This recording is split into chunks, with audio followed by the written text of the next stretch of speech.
Tapi yang perlu kalian ketahui, sekarang sudah ada ulama yang mensyaratkan kitab sezaman dan membatalkan nasab Ba'alawi. Yaitu ulama itu adalah Kiai Imad itu sendiri. Karena apa? Karena sekarang perlu sekali kalian semua yang masih meyakini dan masih membela nasab Ba'alawi ini, ketahuilah, biar kalian itu melek dan tahu dan paham akan fakta-fakta yang sebenarnya. Jawaban yang akan saya sampaikan di sini itu mewakili suara hati nurani semua orang yang mendukung tesisnya Kiai Imad, dan mewakili dari semua orang yang merasakan manfaat yang begitu besar dari munculnya tesisnya Kiai Imad. Jadi jawabannya adalah, karena yang jadi sangat jelas di sini bahwa sebenarnya yang mensyaratkan adanya kitab sezaman dan yang membatalkan nasab adalah logika akal waras manusia, bukan Kiai Imad. Kiai Imad hanya sebagaimana yang disebutkan Gus Rumel dalam diskusi dengan Kiai Imad kemarin. Tapi sayang, lagi-lagi kitab itu tidak merepresentasikan atau tidak bisa dianggap sebagai kitab sezaman, karena ternyata manuskrip dari Mesir yang dijadikan sebagai referensi kitab itu adalah manuskrip palsu, kata mereka. Ini sudah surah wa istifadah, sudah dikenal sejak dahulu. Tapi sayang, ini pun lagi-lagi mentah dan sama sekali tidak bisa disebut sebagai surah wa istifadah. Karena apa dengan fakta-fakta yang begitu jelas ini, kalian semua para pembela nasab masih ingin bermimpi, masih ingin berhalusinasi kalau Abdullah itu ada orangnya sebagai bagian dari Ahmad bin Isa. Silahkan kalau Anda masih tetap ingin berhalusinasi, kalau Anda masih tetap ingin bermimpi. Tapi saya tidak mau ikut kalian bermimpi. Jadi kalau mereka dengan ini, dengan bukti-bukti ini, dengan jawaban ini masih ngeyel, ngotot, menolak dan sebagainya, ya kita biarkan saja. Itu hak mereka. Itu hak mereka untuk terus bermimpi dan berhalusinasi tentang nasab Habib ini. Biarkan mereka terus berhalusinasi bahwa Habib itu masih sebagaimana yang mereka bayangkan selama ini, yang masih sebagai duyah Nabi, yang masih.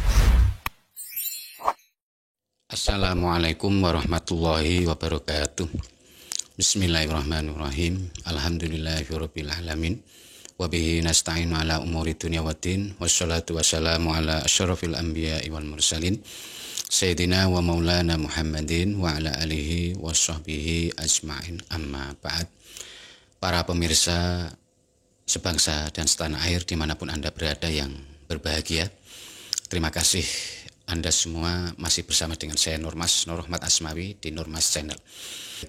Pada kesempatan yang berbahagia ini, saya akan membeberkan kesimpulan saya setelah menyimak berbagai perdebatan atau diskusi yang sudah dilakukan Kiai Imad dengan Gus Rumail dan Tengku Muda Qori dengan Gus Zaini yang sudah diselenggarakan oleh channel Pada Suka TV. Ternyata diskusi ini memang berlangsung seperti yang sudah bisa kita perkirakan sebelumnya, yaitu apa yang jadi dasar landasan Gus Rumail, Gus Zaini, dan tentu para pembela nasab lainnya, ujung-ujungnya memang lagi-lagi hanya mentok sampai di sini saja. Di situ-situ aja yang tentu sebelumnya kita semua sudah biasa mendengar argumen-argumen mereka ini di berbagai channel YouTube mereka. Yaitu ketika dimintai bukti kitab sezaman, lagi-lagi jawaban mereka mutar-mutar ke sana kemari dulu, karena mau harus bagaimana lagi? Mereka harus jawab apa? Memang sampai kapanpun mereka tidak bisa menghadirkan bukti kitab sezaman.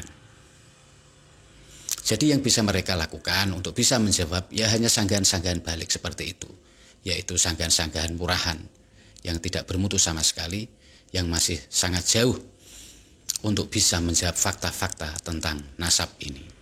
Dan dari sanggahan-sanggahan inilah yang selalu dijadikan dasar mereka, dan ini yang membuat mereka para pembela nasab terus berhalusinasi pada nasab Ba'alawi ini, bahwa nasab Habaib tetap dianggapnya sambung ke Rasulullah, walaupun pada kenyataannya sudah banyak fakta-fakta yang meragukan yang telah ditemukan dan dibeberkan, dan itu sudah dijelaskan di berbagai channel YouTube yang menjelaskan ini semua. Fakta-fakta itu sudah ditampakkan. Ada 5 poin sanggahan atau 5 alasan yang biasa dijadikan dasar Gus Rumail, Gus Zaini, dan para pembela nasab lainnya. Inilah yang selalu dijadikan alasan, jadikan sanggahan mereka. Dan ini ya, nanti kalau misalkan diadakan perdebatan, ini ya memang sampai di sini aja yang akan dijadikan sanggahan oleh mereka. Pertama, tidak ada ulama manapun yang mensyaratkan kitab sezaman dan tidak ada ulama manapun yang membatalkan nasab. Inilah yang selalu menjadi dasar mereka ketika diajak diskusi dan sebagainya. Baik, ini langsung saya jawab tentang masalah ini. Ya memang dalam hal nasab sebelumnya belum ada ulama yang mensyaratkan kitab sezaman. Dan memang belum ada ulama yang membatalkan nasab Ba'alawi. Ya betul, sebelum ini memang belum ada. Karena pada waktu itu tidak ada ulama yang sedang membahas nasab. Dan tidak ada nasab seseorang yang lagi dipersoalkan. Tapi yang perlu kalian ketahui, sekarang sudah ada ulama yang mensyaratkan kitab sezaman dan membatalkan nasab Ba'alawi. Yaitu ulama itu adalah Kiai Imad itu sendiri. Karena apa? Karena sekarang ini ada nasabnya Ba'alawi yang sangat perlu sekali untuk dipertanyakan kesohihannya, keabsahannya. Karena apa? Karena mereka mengaku nasabnya sambung ke baginda Nabi, mengaku sebagai dzurriyyah Nabi, tapi ternyata akhlak mereka banyak yang rusak sama sekali, tidak mencerminkan akhlak Rasulullah. Karena alasan inilah dari kesimpulan hasil penelitian Kiai Imad tentang nasab, kalau nasab Ba'alawi jika masih ingin diakui sambung ke Rasulullah, ya harus ada bukti kitab sezaman. Karena dari perilaku para habaib dan catatan nasab mereka ternyata memang sangat meragukan kalau mereka sebagai dzurriyyah Nabi. Dan kenapa kalau tidak ada kitab sezaman dianggap batal oleh Kiai Imad? Apa alasannya? Apa haknya Kiai Imad itu memberikan syarat seperti itu dan membatalkan nasab orang seenaknya? Inilah yang selalu dipertanyakan balik oleh mereka. Baik, sekarang saya ikut menjawab. Sekarang dengarkan, bagi kalian semua yang masih mempertanyakan tentang ini, dengarkan jawabannya. Dan perlu sekali kalian semua yang masih meyakini dan masih membela nasab Ba'alawi ini, ketahuilah, biar kalian itu melek dan tahu dan paham akan fakta-fakta yang sebenarnya. Jawaban yang akan saya sampaikan di sini itu mewakili suara hati nurani semua orang yang mendukung tesisnya Kiai Imad. Dan mewakili dari semua orang yang merasakan manfaat yang begitu besar dari munculnya tesisnya Kiai Imad. Jadi jawabannya adalah, karena yang bisa diterima oleh logika akal waras manusia, nasab habaib ini bisa diyakini sambung ke Rasulullah, ya harus ada bukti kitab sezaman. Itu wajib. Masalahnya apa? Masalahnya kitab sezaman yang ada. Yang sudah ada itu, masalahnya tidak ada yang mencatat adanya nama Ubaidillah, yaitu kakek dari para habaib dan satu-satunya orang yang bisa menghubungkan nasab habaib ini ke sambung ke Rasulullah. Jadi setelah penjelasan ini semua saya serahkan tergantung pada kalian semua, para habaib dan para pembela nasab. Nasab Ba'alawi ini masih ingin diakui sambung ke baginda Nabi atau tidak, itu terserah Anda semua. Saya serahkan pada kalian semua. Kami tidak akan memaksa kalian. Tapi kalau kalian masih seperti itu, memang tidak bisa membuktikan adanya kitab sezaman, ya jangan salahkan kami juga dan Kiai Imad. Terserah Kiai Imad dan kami semua. Itu hak kami semua. Jangan salahkan kalau kami semua menganggap nasab habaib telah batal. Karena kalian tidak bisa membuktikan. Jadi sangat jelas di sini bahwa sebenarnya yang mensyaratkan adanya kitab sezaman dan yang membatalkan nasab adalah logika akal waras manusia. Bukan Kiai Imad. Kiai Imad hanya sebagai corong yang menyuarakan suara hati kami, yang menyuarakan logika akal waras manusia. Jadi jikalau dalam hal ini kalian masih menganggap bodoh Kiai Imad, berarti sama aja kalian telah menganggap bodoh kami semua. Karena logika yang dibangun Kiai Imad dalam tesisnya itu memang mewakili logika akal waras manusia. Jadi tidak heran bagi mereka yang mau menggunakan akal warasnya pasti akan mendukung Kiai Imad, akan mendukung tesnya Kiai Imad dan kawan-kawan.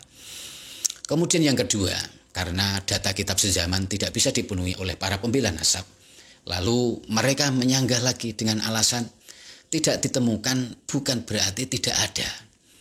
Ini yang selalu juga yang menjadi sanggahan alasan-alasan mereka dalam setiap perdebatan, diskusi dan sebagainya. Ya betul itu, tidak ditemukan bukan berarti tidak ada. Ya ini mungkin saja, walaupun sangat kecil sekali kemungkinan itu. Dan ini berarti jelas antara ada dan tidak ada sama-sama berdasar kemungkinan. Nah, dari sini sekarang saya tanya balik kepada kalian, lebih mungkin mana, lebih kuat mana? Yang dicatat dan yang tidak tercatat Untuk jawaban ini, bagi mereka yang masih menggunakan akal warasnya, jawabannya pasti lebih kuat yang dicatat. Pong ada catatannya, kan begitu. Silahkan kalian para pembela nasab tetap ngotot dan meyakininya jikalau penjelasan ini masih membuat kalian ragu, masih membuat kalian bahwa kami ini mengada-ada. Itu hak kalian untuk terus berhalusinasi dengan berdasar pada kemungkinan-kemungkinan yang sangat tidak mungkin sekali ini. Kemudian sanggahan yang ketiga, setelah kedua sanggahan yang sudah saya sebutkan tadi bisa dimentahkan, mereka mencoba memaksakan menghadirkan kitab sejaman atau kitab sebelum abad ke-9. Sebagaimana yang disebutkan Gus Rumel dalam diskusi dengan Kiai Imad kemarin. Tapi sayang, lagi-lagi kitab itu tidak merepresentasikan atau tidak bisa dianggap sebagai kitab sejaman. Karena ternyata manuskrip dari Mesir yang dijadikan sebagai referensi kitab itu adalah manuskrip palsu.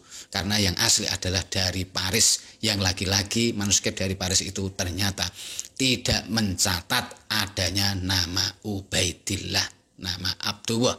Dan dalam kitab itu juga masih dipersoalkan adanya nama Abdullah yang tiba-tiba berubah begitu saja menjadi Ubaidillah.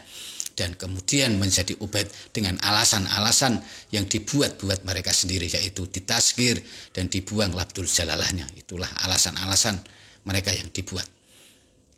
Kemudian yang dijadikan sanggahan yang keempat adalah nasab Habaib ini sudah surah wa istifadah. Kata mereka, ini sudah surah wa istifadah, sudah dikenal, sudah jauh. Tapi sayang, ini pun lagi-lagi mentah dan sama sekali tidak bisa disebut sebagai surah wa istifadah. Karena surah wa istifadahnya itu baru dimulai sejak abad ke-9. Dan itu pun yang mensuhrohkan kitab-kitab dari karangan keluarga Ba'alawi sendiri yang sudah jelas tidak akan objektif. Itu sudah jelas. Bagaimana mungkin nasab yang begitu masyhur, terkenal, paling sahih, paling rapi catatannya, tapi kemunculannya kayak siluman, tiba-tiba muncul begitu saja. Padahal tokoh-tokoh utama yang dicangkokkan ke nasab mereka itu, yaitu Ahmad bin Isa, itu sudah ada di abad ke-4. Sementara surah wa istifadahnya baru dimulai pada abad ke-9. Lalu kalau memang sudah surah wa istifadah, kenapa sejak abad ke-4 sampai abad ke-9 sama sekali tidak ada kitab yang menyebutkan? Apa dengan fakta-fakta yang begitu jelas ini kalian semua para pembela nasab masih ingin bermimpi, masih ingin berhalusinasi kalau Abdullah itu ada orangnya sebagai bagian dari Ahmad bin Isa? Silahkan kalau Anda masih tetap ingin berhalusinasi, kalau Anda masih tetap ingin bermimpi. Tapi saya tidak mau ikut kalian bermimpi lagi. Saya tidak mau ikut dengan kalian yang berhalusinasi, yang masih berhalusinasi itu. Kemudian yang jadi sanggahan yang kelima adalah, kalau memang nasab Habib ini meragukan, kenapa para ulama-ulama kita, kiai-kiai kita selama ini kok tidak ada yang mempermasalahkannya? Kok diam saja atau husnudon saja? Ini yang selalu dijadikan andalan dalil mereka, hujah-hujah mereka. Karena selama para kiai-kiai kita, ulama-ulama kita itu ketika masih hidup, masih ada kebanyakan perilaku para habaib betul-betul menunjukkan akhlak Rasulullah. Mereka masih menunjukkan akhlak Rasulullah.